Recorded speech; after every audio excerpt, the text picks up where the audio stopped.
Hello guys, അസ്സലാമലൈക്കും. അപ്പോൾ എന്തൊക്കെ വർത്താനം? എല്ലാവർക്കും സുഖമാണെന്ന് വിചാരിക്കുന്നു. അപ്പോൾ അതന്നേ വന്നിട്ടില്ലേ ഉണ്ടല്ലോ, വെണ്ടയ്ക്ക വെച്ചിട്ടുള്ളൊരു നാടൻ കറിയാണ് കേട്ടോ. നമ്മൾ മീൻ കറിയൊക്കെ വെക്കില്ല, അതേ ടേസ്റ്റ് തന്നെയാണ്, അടിപൊളിയാണ് കേട്ടോ. അപ്പോൾ എങ്ങനെ ഇത് ഉണ്ടാക്കാൻ നോക്കിയല്ലോ. അപ്പോൾ അത് ഞാൻ ഈ തേങ്ങ ക്രഷ് ചെയ്തതാണ് കേട്ടോ ഈ ജാറിൽ. അപ്പോൾ തേങ്ങ കഷ്ണങ്ങൾ കഴിഞ്ഞു. അപ്പോൾ ഞാൻ ക്രഷ് ചെയ്തെടുത്തിട്ട് പാത്രത്തിൽ ഇട്ടതാണ് കേട്ടോ. അപ്പോൾ നിങ്ങളെ കാണിക്കാമെന്ന് വിചാരിച്ചിട്ട് അതാണ് ആ മിക്സിൻ്റെ ജാറിൽ തേങ്ങ തന്നെയാണ് കേട്ടോ, വേറെ ഒന്നുമല്ല.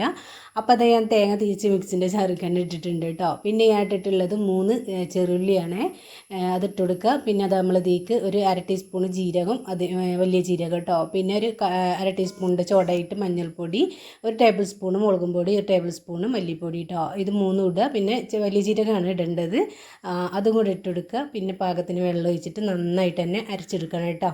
എന്നിട്ട് നമുക്ക് ഈ അരപ്പുണ്ടല്ലോ ഇവിടെ മാറ്റി വെക്കാം. കറിയൊക്കെ സെറ്റ് ആയതിനു ശേഷം, കഷ്ണങ്ങളൊക്കെ സെറ്റ് ആയതിനു ശേഷം ഒഴിച്ചു കൊടുക്കുക കേട്ടോ. അപ്പോൾ അത് ഞാൻ അടിച്ചൊക്കെ എടുത്ത് വന്നിട്ടുണ്ട്. പിന്നെ അത് നമ്മളൊരു പാൻ വെച്ചിട്ടെടുത്തിട്ടുണ്ട്. ആ പാനിലേക്ക് കുറേ 2 ടേബിൾ സ്പൂൺ വെളിച്ചെണ്ണയാണ് ഒഴിച്ചെടുത്തിട്ടുള്ളത്.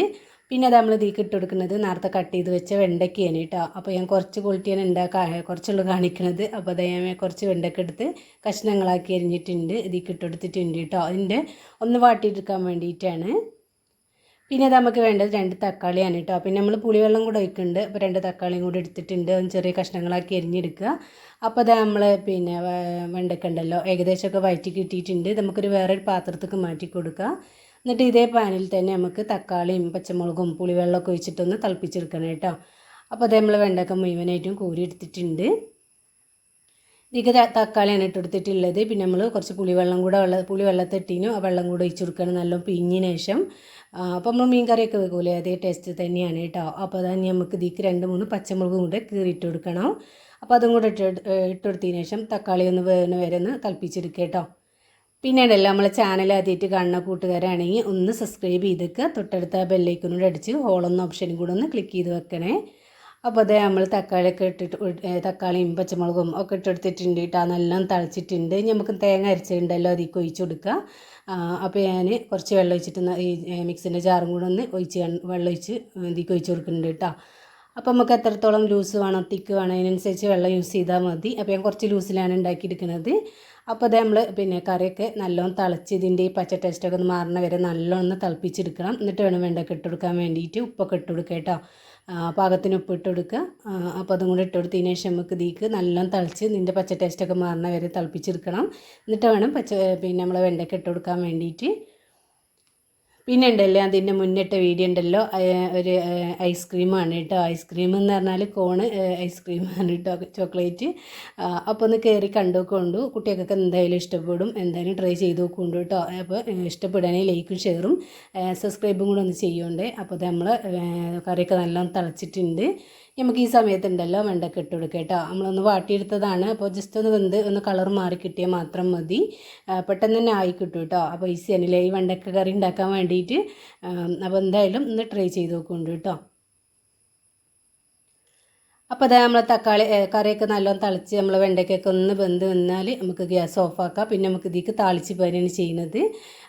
അപ്പോൾ നമ്മൾ പിന്നെ എങ്ങനെ താളിക്കണമെന്നില്ലേ കാണിക്കാം കേട്ടോ. അവസാനം കുറച്ചൊരു ഐറ്റം ഇതും കൂടെ ഇട്ട് കൊടുക്കുന്നുണ്ട്, ഒന്ന് കാണിക്കാം. അപ്പോൾ അത് നമ്മൾ കറിയൊക്കെ നല്ലോണം സെറ്റ് ആയിട്ടുണ്ട്. നമുക്കിതൊന്ന് വാങ്ങി വെക്കാം കേട്ടോ. ഉപ്പൊക്കെ കറക്റ്റാണോ നോക്കുക, ഉപ്പില്ലെങ്കിൽ ഇട്ട് കൊടുക്കുക കേട്ടോ. അപ്പോൾ ചിലർക്ക് നല്ല ഉപ്പ് വേണ്ടി വരും, ചിലർക്ക് തീരെ വേണ്ടി വരില്ലല്ലേ. ഒക്കെ അവനവൻ്റെ ഇഷ്ടം പോലെ ഇട്ട് കൊടുക്കുക.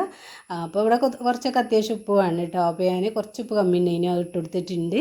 അതായത് ഓവർ ഏറി അങ്ങനെ ഇതൊന്നും വേണ്ട, അതൊരു അളവിനനുസരിച്ച് ഇട്ടെടുത്താൽ മതി. അപ്പോൾ അത് അത്രയേ ഉള്ളൂ കേട്ടോ. അപ്പോൾ നമ്മൾ ഗ്യാസ് പിന്നെ കറി വാങ്ങി വെച്ചിട്ടുണ്ട്. പിന്നെ അത് അതിക്കുണ്ടല്ലോ താളിക്കാൻ വേണ്ടിയിട്ട് നമ്മൾ 2 ടേബിൾ സ്പൂൺ വെളിച്ചെണ്ണ ഒഴിച്ചെടുക്കുക. അതിലേക്ക് ഒരു 1/4 ടീസ്പൂണിൻ്റെ ചോടായിട്ട് ഉലുവ ഇട്ട് കൊടുത്തിട്ടുള്ളത്. പൊട്ടി വന്നതിന് ശേഷം നമുക്ക് ഇതിലേക്ക് ഒരു 2 ചെറിയ ഉള്ളി, വെളുത്തുള്ളി, അതേമാതിരി തന്നെ കുറച്ച് കരിവേപ്പിലയും ഒക്കെ ഇട്ടിട്ടൊന്ന് താളിച്ചെടുക്കണം. അപ്പോൾ നമ്മൾ ഉലുവയൊക്കെ പൊട്ടി വന്നിട്ടുണ്ട് കേട്ടോ. അപ്പോൾ ഇത് 2 പടം ഇതിലേക്ക് ഇട്ട് കൊടുത്തിട്ടുണ്ട്. നമുക്ക് ഇതിലേക്ക് ഇതൊന്ന് മൂത്ത് വന്നതിന് ശേഷം നമുക്ക് കരിവേപ്പില ഇട്ട് കൊടുക്കുക. പിന്നെ ഒരു കാര്യം എന്താണെന്ന് വെച്ചാൽ ഞാനുണ്ടല്ലോ ഇതൊന്ന് കുറേ മൂപ്പിച്ച് വരുന്ന സമയം വരെ പിന്നെ വീഡിയോ ഓണാക്കണ്ടല്ലോ വിചാരിച്ചിട്ട് ഞാനത് ഓഫാക്കിയിട്ടുണ്ടായിന് കേട്ടോ. പിന്നെ ഓണാക്കാൻ മറന്നുപോയി. ഒരു വട്ടം ഓഫാക്കിയിട്ടുണ്ടെങ്കിൽ പിന്നെ ഓണാക്കാൻ പെട്ടെന്ന് മറന്നു കേട്ടോ. നമ്മൾ പല തിരക്കും പല ചിന്ത അങ്ങനത്തെയൊക്കെയല്ലേ, പെട്ടെന്ന് തന്നെ ആവണം അങ്ങനത്തെ ഒരു ചിന്തയായിരിക്കും. വീഡിയോൻ്റെ ഓർമ്മ ഒന്നും അപ്പം ഉണ്ടാവില്ല കേട്ടോ. മക്കൾ ചോറിനൊക്കെ തിരക്കൂട്ടുന്ന സമയമൊക്കെ ആകുമ്പോൾ. അപ്പോൾ അതിന് അവസാനം ഇതിലേക്ക് ചേർത്തിട്ടുള്ളത് വേറെ ഒന്നുമല്ല, കാശ്മീരി മുളകും പൊടിയോ അല്ലെങ്കിൽ സാധാ മുളകും പൊടിയൊക്കെ യൂസ് ചെയ്യുക, ഒരു 1/4 ടീസ്പൂണിൻ്റെ അടുത്ത്. അപ്പോൾ എന്താണെന്ന് വെച്ചാൽ നല്ല എരിവുണ്ടെങ്കിൽ നമ്മൾ കാശ്മീരി മുളകും പൊടി യൂസ് ചെയ്താൽ മതി, അല്ലെങ്കിൽ സാധാ മുളകും പൊടി ഒരു 1/2 ടീസ്പൂണോ ഒരു 1/4 ടീസ്പൂണോ ഇട്ട് ഇളക്കി കൊടുക്കുക കേട്ടോ.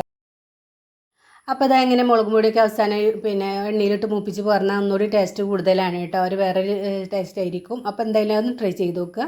പിന്നെ ഒരു കാര്യം എന്താണെന്ന് വെച്ചാൽ ഇത് കുറഞ്ഞ ചെറിയൊരു വീഡിയോ ആണ് കേട്ടോ. അപ്പോൾ എന്തായാലും എല്ലാവർക്കും ഇഷ്ടപ്പെട്ടു എന്ന് കരുതുന്നു. ഇഷ്ടപ്പെട്ടെങ്കിൽ ലൈക്ക് ചെയ്യുക, ഷെയർ ചെയ്യുക, സബ്സ്ക്രൈബ് ചെയ്യുക. പുതിയ വീഡിയോ ആയിട്ട് വരുന്നവരേക്ക് എല്ലാ കൂട്ടുകാരോടും അസ്സലാമു അലൈക്കും.